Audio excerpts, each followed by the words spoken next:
So what's a fun fact about you that most people don't know? So, wow, that's a good question. Okay, I don't know if this is a fun fact or if this is a boring fact. Like, well, I'm a singer. I don't. What? See, there you go. Nobody knows that. We did not know that. I was in every choir. I was in every performance in school. I was in a professional women's choir. It was actually a lesbian choir. I know, and I was like, do I have to be a lesbian to be in a choir? Right. Is that a requirement? And they were like, no, that's okay. I was like, all right, great. So that was like a professional gig. That was fun. And I actually have been paid as a singer. 2 years in a row, I was a professional Christmas caroler. And they would send us out in quartets in like costumes and shit, and we would go to like events and stuff. So that was, yeah, that's one thing that a lot of people don't know. That is a fun fact indeed. Yeah. Outside of work, what is your biggest passion?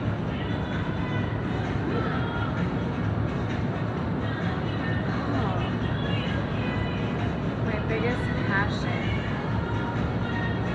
I mean, when I'm not focused on editing and stuff like that, like,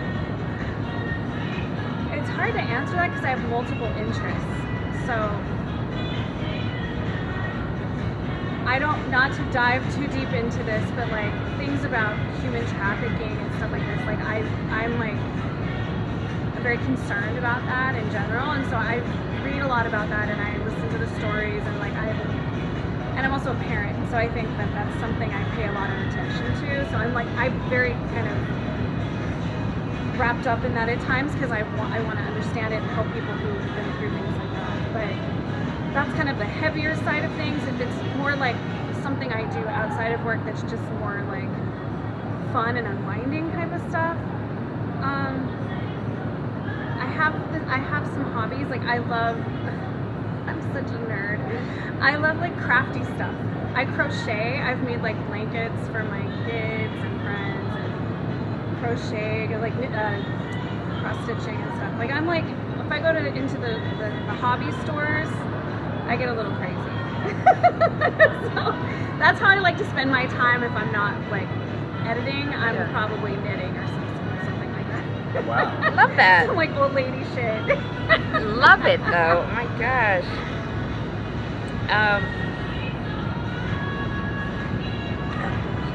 What motivates you? What motivates me?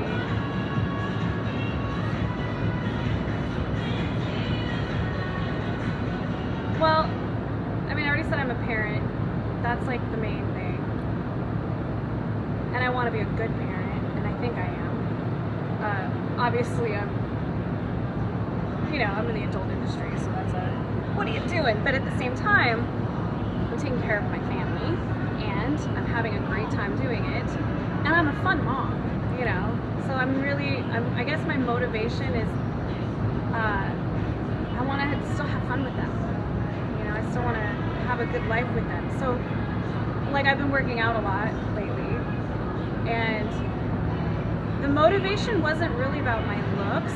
It was more like, you don't see a lot of heavy old people. You don't. Like, if somebody's really old, they're not so big.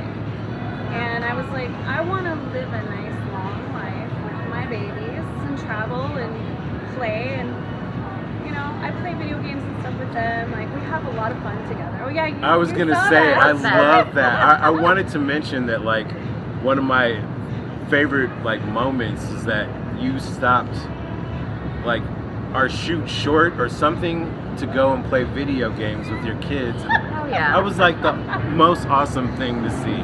Yeah, I think we were done shooting or something. Or yeah, right? but And, yeah, like, we were still hanging out, but you like left hanging a out. little earlier to go. Yeah, because at that time their dad still, like, it was 50-50 at that time. I have them full time now. Oh. But back then, part of how we would still spend time together was playing video games on the phone and, through the internet or whatever. So it's like on a platform where we get to meet each other there. and we're still hanging out. So we're on speakerphone, and we're playing this game, and it's like, come on, come over here, let's go to the water park. All right, let's go. And like, it's so fun. If I wasn't doing what I do now, I would probably be doing like streaming on some video games or something. And not because I'm like this gamer so much, it's just I'm kind of a child at heart. There was a game my son and I, we were spinning in circles because it's like a waiting, it's Among Us, okay? So we're in this like waiting room, and you're just kind of waiting until the game starts for enough people to join. And so we're over there spinning in circles, like, let's go, let's go, let's go. So people think you're like not right? And I remember one time one of the chatters said, oh, don't pay attention to that one. It's like a 7-year-old. And my kids were dead, dying on the floor. She's a 40-something-year-old lady. That's funny. She's not 7. So, yeah, I'm playful. I guess that's so the motivating thing to me is just like, I still want to have those moments with my kiddos. Well, that will keep you young and laughter and It's joy. It's also like they think I'm ridiculous sometimes too. They're just like, oh, mom, you know. But I'm like, hey, at least I'm fun. Yeah. Exactly. Not that. That's dope. Should we center more? No, just Okay. like one or two more questions. Yes. What's a book, film, or TV show that you keep coming back to at different points in your life, and what brings you back to it?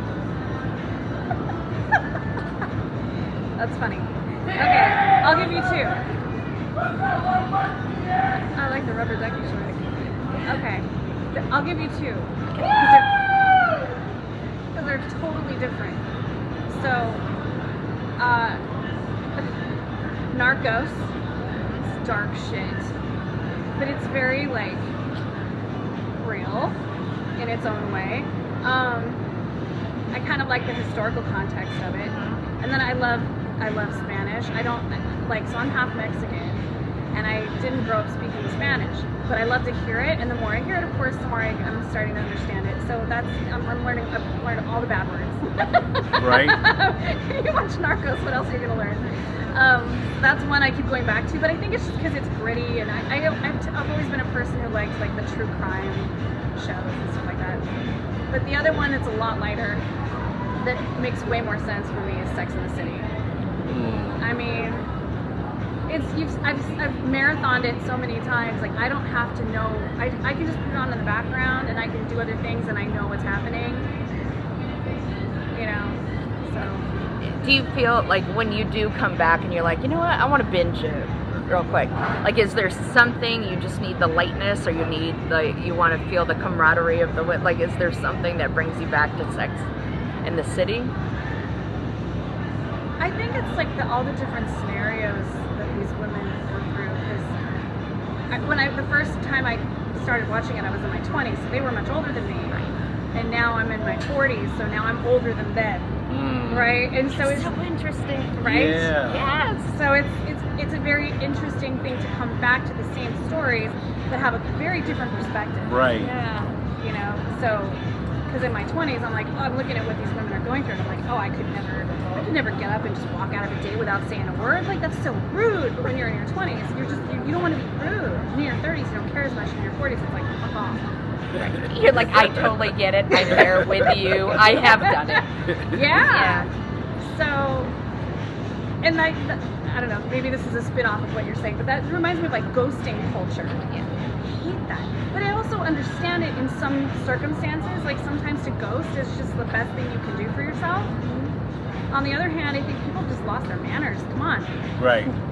You know? Yep. I had somebody reach out to me, and he was just like, you know, I just wanted to let you know I met somebody, and I just wanted you to know. So, like, he didn't want me to, like, be left hanging because he was moving on. And at the time, I was still in my 20s, and at the time, I was like, that's weird. And on another token, I was like, I'm so glad he did that, because I'm not going to wonder what happened. Right. I'm like, can we get back to some basic manner communication stuff? Would be cool.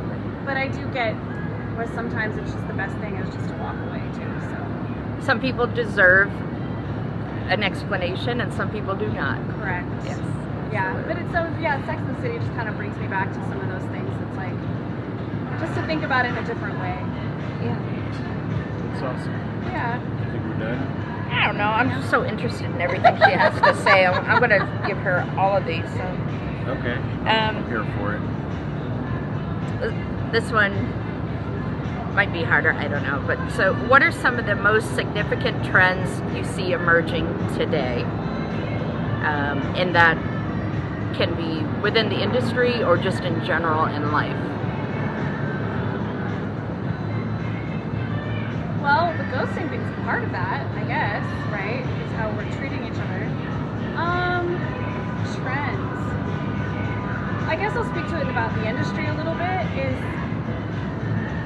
I was not in the industry back when porn stars were porn stars, right? It was a different time. That was before my time.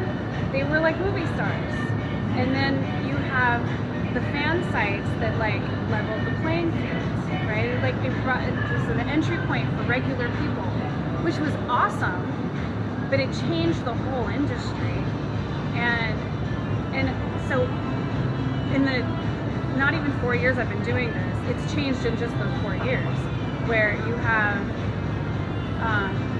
these companies they're changing how they're doing everything, because the girls that they would want to turn into stars, the girls that they want to hire, may not want to work with them because they like staying a little bit incognito. They like just being on the fan sites, and there's no amount of money that they could pay them to make it worth it to them. Yep. So the porn star era is over in that sense. I mean, you've got the OGs, you still have that, but a lot of these girls who would be the superstars, they won't do it, because then now their face is everywhere. Now they're known, and I've noticed that, like on the fan sites, the girls that don't have a name at all, like nobody knows who they are, actually do better on those platforms. If you have kind of a name, people are like, oh, I'll just look you up somewhere else. Right. You know, so it's kind of like you either have to be a huge name to do well on those sites, or a no name. And anybody in the middle, you're kind of in like it's not as easy of a space to be in. So I found that to be kind of interesting. So I'm kind of curious to see what it's going to do in the next couple of years. Right. That's a great observation. Yeah. Yeah. I guess I talk to a lot of people and try to hear what other people think on it. You know, people who've been in this space longer than me too, and then just what I've observed. But it's just another reason that I would, you know, this work is only one part of me, right? Just like anybody else does it. It's like it's one aspect of who you are, and there's so many other facets of you that it does make you want to put yourself out there on other platforms. YouTube, like the safe for work things. I'm gonna do more working out things. All the things that let people see a different part of you. That so you're not just relying on that one thing. That, like, oh, you're man's girl, you know, that kind of thing. So Cool. yeah, more dynamic, showing more. So any girls out there, if they are struggling with any of that, or even not just the girls, but any performers who are finding themselves in those situations, show more of who you are, and start. You know, this is the message I wanted to share. Fall in love with who the fuck you are right now. Fall in love with the body that you have. Fall in love with where you are, even if things kind of suck sometimes. It's a part of the journey. And know that it doesn't have to last forever. It's a temporary day. It's just this is right now. It doesn't mean forever. Today sucks. Go take a nap. You know? It gets better. That's dope. I love that. That's awesome. Right. Always be better in the morning. Yeah. When I'm having a shit day, I'm like, okay, I'm going to sleep. Yeah. I can't talk to anybody because I'm not going to be very nice. I'm going to go to sleep. I take naps. I love naps. Yeah. I live wrong. Well, thank you. This was awesome. You're welcome. Yeah, these are great. Yep. So enjoyable.